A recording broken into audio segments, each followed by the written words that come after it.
Deleted ভোটারদের জন্য আজকের এই ভিডিওটি অত্যন্ত গুরুত্বপূর্ণ, কারণ এসআইআর বা স্পেশাল ইন্টেনসিভ রিভিশন প্রক্রিয়ায় যাদের নাম ভোটার তালিকা থেকে ডিলিট হয়েছে বা আন্ডার অ্যাডজুডিকেশন দেখাচ্ছে তাদের হিয়ারিং প্রক্রিয়া নিয়ে নতুন নির্দেশ জারি হয়েছে।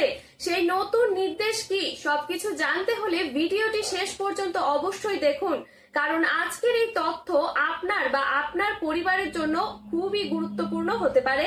তো চলুন ভিডিওটি শুরু করি।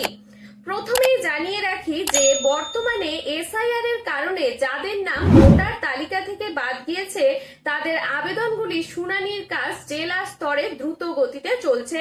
বিভিন্ন আপিটের ট্রাইব্যুনালে একের পর এক হিয়ারিং নেওয়া হচ্ছে এবং যারা সঠিক নথিপত্র জমা দিচ্ছেন তাদের অনেকের নাম আবার ভোটার তালিকায় ফিরিয়ে দেওয়া হচ্ছে। সাম্প্রতিক আপডেট অনুযায়ী যেসব আবেদন এখনো নিষ্পত্তি হয়নি সেগুলোর হিয়ারিং দ্রুত শেষ করার নির্দেশ দেওয়া হয়েছে। ফলে আগামী কয়েকদিনে আরো বহু আবেদনকারী শুনানির তারিখ ঘোষণা হতে পারে। এবার আসি সবচেয়ে গুরুত্বপূর্ণ বিষয় নিয়ে। যদি আপনার ভোটার স্ট্যাটাস ডিলিটেড বা আন্ডার অ্যাডজুডিকেশন লেখা থাকে তাহলে একেবারেই আপনি অবহেলা করবেন না, কারণ আন্ডার অ্যাডজুডিকেশন মানে আপনার আবেদন এখনো বিচারাধীন রয়েছে, অর্থাৎ আপনার নথিপত্র যাচাই করা হচ্ছে এবং চূড়ান্ত সিদ্ধান্ত এখনো আপনার যে স্ট্যাটাস চেক করতে হবে এবং বিএলও বা ইআরও অফিসে গিয়ে যোগাযোগ রাখতে হবে। আর যদি আপনার স্ট্যাটাসে ডিলিটেড দেখায়, মানে আপনার স্ট্যাটাস যদি এখন ডিলিট দেখায়, তাহলে যত দ্রুত সম্ভব নির্ধারিত নিয়ম অনুযায়ী নতুন আপডেট বা আপিল করতে হবে। প্রয়োজনীয় নথিপত্র সহ ফর্ম 6 এবং সংশ্লিষ্ট ঘোষণাপত্র জমা দিতে হবে। নথিপত্রে কোনো ভুল বা অসম্পূর্ণ তথ্য থাকলে আবেদন আর বিলম্বিত হতে পারে, তাই সব নথিপত্র যেন সঠিকভাবে জমা দিবেন। এরপর অনেকে প্রশ্ন করছেন যে হিয়ারিং এর জন্য কিভাবে খবর পাবেন, মানে হিয়ারিং এ আপনি কিভাবে জানতে পারবেন যে হিয়ারিং হবে। দেখুন, এর উত্তর হলো সংশ্লিষ্ট বিএলও বা ইআরও অথবা জেলা নির্বাচন দপ্তরের মাধ্যমে আপনাকে নোটিশ পাঠানো হতে পারে।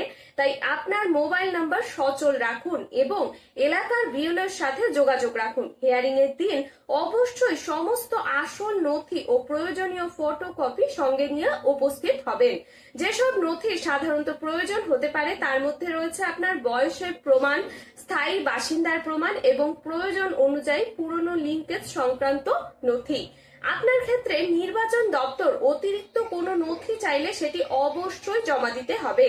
এরপর সবচেয়ে গুরুত্বপূর্ণ বিষয় হলো হিয়ারিং এর নোটিশ পাওয়ার পর নির্ধারিত দিনে উপস্থিত না হলে আপনার আবেদন খারিজ হওয়ার সম্ভাবনা থাকতে পারে।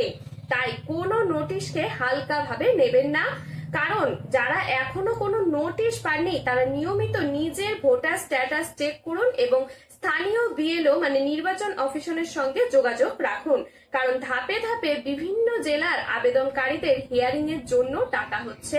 সুতরাং যদি আপনার নাম এসআইআর এর কারণে ডিলিটেড হয়ে থাকে অথবা আন্ডার অ্যাডজুডিকেশন দেখায় তাহলে দেরি না করে সমস্ত নথিপত্র প্রস্তুত রাখুন অথবা বিএলও ইআরও অফিসের সঙ্গে যোগাযোগ রাখুন এবং হিয়ারিং এর নোটিশ পেলেই নির্ধারিত দিনে অবশ্যই উপস্থিত হন।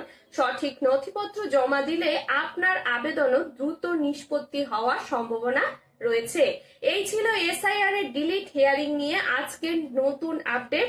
আর ভিডিওটি যদি ভালো লেগে থাকে তাহলে অবশ্যই লাইক, কমেন্ট এবং শেয়ার করবেন এবং আমাদের এই চ্যানেলটিতে যদি নতুন হয়ে থাকে অবশ্যই সাবস্ক্রাইব করবেন। ধন্যবাদ।